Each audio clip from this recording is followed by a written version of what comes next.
ഇനി ശാസ്ത്ര രംഗത്ത് നിന്ന് ഉള്ള ഒരു പ്രധാനപ്പെട്ട ഒരു ചോദ്യമാണ് 5G ഡൗൺലോഡ് വേഗത്തിൽ. ഇപ്പോൾ 3G 4G 5G എന്നൊക്കെ നമ്മൾ കേട്ടിട്ടുണ്ട്. അതിൽ 5G ഡൗൺലോഡ് വേഗത്തിൽ ഒന്നാമതെത്തിയ രാജ്യം ഏത് എന്ന് ചോദിച്ചാൽ UAE ആണ്.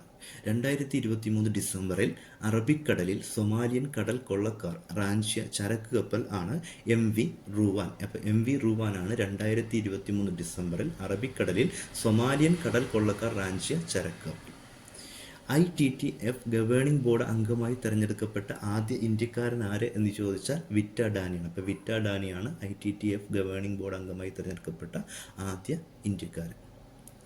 IPL ക്രിക്കറ്റ് ടൂർണമെൻറ്റ് കളിക്കുന്ന ആദിവാസി വിഭാഗത്തിൽ നിന്നുള്ള ആദ്യ താരമാര് എന്ന് ചോദിച്ചാൽ ഗുജറാത്ത് ടൈറ്റൻസിൻ്റെ റോബിൻ മിൻസാണ് IPL ക്രിക്കറ്റ് ടൂർണമെൻറ്റിൽ കളിക്കുന്ന ആദിവാസി വിഭാഗത്തിൽ നിന്നുള്ള ആദ്യ താരം. അത് ചോദ്യം, ഇന്ത്യ സ്കിൽസ് റിപ്പോർട്ട് പ്രകാരം പഠനം പൂർത്തിയാക്കി തൊഴിൽ രംഗത്തിറങ്ങുന്ന ഇന്ത്യയിലെ ഏറ്റവും കൂടുതൽ യുവാക്കൾ ലിംഗഭേദമന്യേ ജോലി ചെയ്യാൻ ഇഷ്ടപ്പെടുന്ന സംസ്ഥാനം. അപ്പോൾ ഏത് സംസ്ഥാനത്താണ് ഇന്ത്യൻ സ്കിൽസ് റിപ്പോർട്ട് പ്രകാരം പഠനം പൂർത്തിയാക്കി തൊഴിൽ രംഗത്തിറങ്ങുന്ന ഉദ്യോഗാർത്ഥികൾ അവർ ലിംഗഭേദമന്യേ ജോലി ചെയ്യാൻ താല്പര്യപ്പെടുന്നത്? കേരളം. നമ്മളുടെ കേരളത്തിലാണ് താല്പര്യപ്പെടുന്നത് എന്നാണ് ഇന്ത്യ സ്കിൽ റിപ്പോർട്ടിൽ പറയുന്നത്. അതെ, അതുപോലെ തന്നെ അടുത്ത ചോദ്യം, കേരള ശാസ്ത്ര സാഹിത്യ അവാർഡ് 2023 ജനപ്രിയ ശാസ്ത്ര സാഹിത്യ പുരസ്കാരം ലഭിച്ച വ്യക്തി ആര് എന്ന് ചോദിച്ചാൽ B. ഇക്ബാലാണ്. അപ്പോൾ B. ഇക്ബാലിനാണ് കേരള ശാസ്ത്ര സാഹിത്യ അവാർഡ് 2023 ജനപ്രിയ ശാസ്ത്ര സാഹിത്യ പുരസ്കാരം ലഭിച്ചത്. അദ്ദേഹത്തിൻ്റെ ആ കൃതി എന്ന് പറയുന്നത് മഹാമാരികൾ, പ്ലേഗ് മുതൽ കോവിഡ് വരെ ചരിത്രം, ശാസ്ത്രം, അതിജീവനം എന്ന കൃതിക്കാണ്. അപ്പോൾ അദ്ദേഹത്തിൻ്റെ ഏത് കൃതിക്കാണ് ആ പുരസ്കാരം ലഭിച്ചതെന്ന് ചോദിച്ചാൽ മഹാമാരികൾ, പ്ലേഗ് മുതൽ കോവിഡ് വരെ ചരിത്രം, ശാസ്ത്രം, അതിജീവനം എന്ന കൃതിക്കാണ്. അടുത്ത ചോദ്യം, പട്ടിക വർഗ വിഭാഗത്തിലെ കുട്ടികളെ ക്ഷയരോഗ വിമുക്തരാക്കുന്നതിനായി അക്ഷയ ജ്യോതി എന്ന പേരിൽ ആരംഭിക്കുന്ന പദ്ധതി ആരംഭിച്ച ജില്ല ഏതെന്നാണ്? അപ്പോൾ പട്ടിക വിഭാഗത്തിലെ കുട്ടികളെ ക്ഷയരോഗ വിമുക്തരാക്കുന്നതിനായി അക്ഷയ ജ്യോതി എന്ന പേരിൽ ഒരു പദ്ധതി കേരളത്തിലെ ഒരു ജില്ല നടപ്പിലാക്കി. അത് എവിടെയാണ് ആരംഭിക്കുന്നതെന്ന് ചോദിച്ചു കഴിഞ്ഞാൽ പാലക്കാട് ജില്ലയിലാണ്. രാജ്യത്തെ ആദ്യ തീരക്കടൽ കാറ്റാടിപ്പാടം നിലവിൽ വരുന്നത് എവിടെയാണ്? കന്യാകുമാരിലാണ്. തമിഴ്നാട്ടിലെ കന്യാകുമാരിലാണ് രാജ്യത്തെ ആദ്യ തീരക്കടൽ കാറ്റാടിപ്പാടം പദ്ധതി നിലവിൽ വരുന്നത്. ഇനി ബോംബെ സ്റ്റോക്ക് എക്സ്ചേഞ്ചിൻ്റെ ചെയർമാനായി നിയമിതനാകുന്ന വ്യക്തി ആര് എന്ന് ചോദിച്ചാൽ പ്രമോദ് അഗർവാളാണ്. ജെയിംസ് വെബ് ബഹിരാകാശ ദൂരദർശിനി ഏത് ബഹിരാകാശ ഏജൻസിയുമായി ബന്ധപ്പെട്ടിരിക്കുന്നു? നാസയുമായി ബന്ധപ്പെട്ട ബഹിരാകാശ ഏജൻസിയാണ് ജെയിംസ് വെബ് എന്ന് പറയുന്നത്. ഏത് നോർവീജിയൻ കമ്പനിയാണ് ഫ്ലോട്ടിംഗ് സോളാർ ടെക്നോളജിക്കായി ഇന്ത്യയുമായി സഹകരിച്ചത്? സമുദ്രസൂര്യൻ. ഇപ്പോൾ ഏത് നോർവീജിയൻ കമ്പനിയാണ് ഫ്ലോട്ടിംഗ് സോളാർ ടെക്നോളജിക്കായി ഇന്ത്യയുമായി സഹകരിച്ചത് എന്ന് ചോദിച്ചാൽ സമുദ്രസൂര്യനാണ്.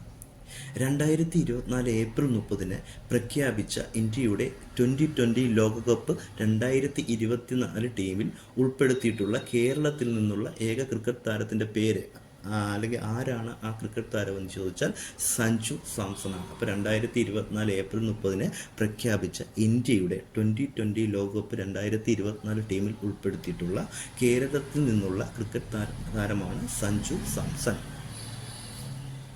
2024 ഏപ്രിൽ 30 നാവികസേനാ മേധാവിയായി ചുമതലയേറ്റത് ആരാണ്? അഡ്മിറൽ ദിനേശ് ത്രിപാഠിയാണ്. അപ്പം അഡ്മിറൽ ദിനേശ് ത്രിപാഠിയാണ് 2024 ഏപ്രിൽ 30 നാവികസേനയുടെ മേധാവിയായി ചുമതലയേറ്റത്. ഭൂവിഭവ വകുപ്പിൻ്റെ ഡയറക്ടറായി ആരാണ് നിയമിതനായത്? സർവാനന്ദ് ബർൺവാൾ. അതായത് ഭൂവിഭവ വകുപ്പിൻ്റെ ഡയറക്ടറായി നിയമിതനായ വ്യക്തിയാണ് സർവാനന്ദ് ബർൺവാൾ. ഇന്ത്യൻ നാവികസേനയ്ക്കായി LSAM-16 യാർഡ് 130 സീരീസിലെ 6ാമത്തെ ബാർജ് നിർമ്മിച്ച സ്വകാര്യ സ്ഥാപനത്തിൻ്റെ പേരെന്ത്? Suryadeeptha projects private limited. അപ്പോൾ ഇന്ത്യൻ നാവികസേനയ്ക്കായി LSAM-16 അഥവാ യാർഡ് 130 സീരീസിലെ 6ാമത്തെ ബാർജ് നിർമ്മിച്ച സ്വകാര്യ സ്ഥാപനത്തിൻ്റെ പേരാണ് സൂര്യദീപ്ത പ്രോജക്ട്സ് പ്രൈവറ്റ് ലിമിറ്റഡ്. ഏഷ്യയിൽ നിന്നുള്ള 2024 ഗോൾഡ്മാൻ പ്രൈസ് ഇന്ത്യയിൽ നിന്ന് ആർക്കാണ് ലഭിച്ചത് എന്ന് ചോദിച്ചാൽ അശോക് ശുക്ലയ്ക്കാണ്. അപ്പോൾ ഏഷ്യയിൽ നിന്നുള്ള ഗോൾഡ്മാൻ പ്രൈസ് ഇന്ത്യയിൽ നിന്ന് ലഭിച്ച വ്യക്തിയാണ് അലോക് ശുക്ല. ഇന്ത്യൻ വ്യോമസേന ഉൾപ്പെടുത്തിയ rampage long range supersonic air to ground മിസൈലുകളുടെ പരിധി എത്രയാണെന്ന് ചോദിച്ചാൽ 250 കിലോമീറ്റർ വരെയാണ്. അപ്പോൾ ഇന്ത്യൻ വ്യോമസേന ഉൾപ്പെടുത്തിയ റാംപേജ്